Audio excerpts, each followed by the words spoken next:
See, IDSA formed as 14 years back, and there were 5 or 6, 7 companies which formed IDSA. On the assistance, we are affiliated to a world body called as World Federation of Direct Selling Association, which is quite old, and it is the World Federation has chapters like Indian Direct Selling Association world over in about 59 countries, and the whole backup comes to us with regards to inputs on how we should run the organization, how we should deal with the industry, and what issues we should take. We get the backup from them with regards to how the code is there, the code is prepared, then the code has to be implemented. How do we move forward with differences? What is a legitimate company? What is an illegitimate company?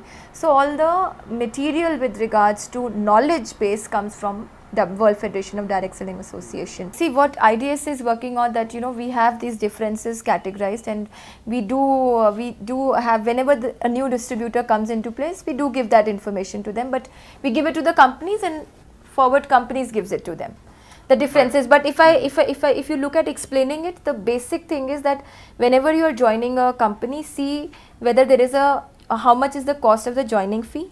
Is there a buyback or not? Buyback with regards to, suppose I met you and I convinced you that let's you become a member or a distributor of this company. For a couple of days later, you thought that probably it's not my cup of tea. So you have an exit policy. People want to have additional income, right? So then someone, and women want to be a homemaker but also want to work. That is one aspect. There could be other aspects, that students are there who want to earn more money. It could be a woman, it may not be a woman. So coming back to women, we can say that once they want to have an extra income and want to be a homemaker parallelly, this is the best option for them, because it's not a full-time job, it's a part-time job. You do it at your pace. No one is imposing you. You can be a member. You can become a distributor and not work as well. But then you will be, after 3 months, if you do not sell a product, then you are not an active distributor. That is the definition of IDSA. It may vary from company to company. Thing is that they were never employees.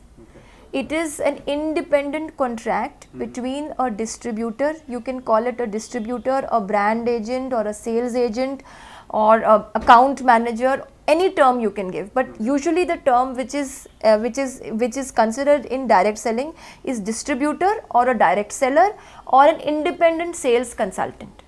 We are offering you this opportunity. Please come and see. If you like this opportunity, spend time. We earn money because of you. We will provide you the infrastructure. You don't have to open an office. We will give you the best products.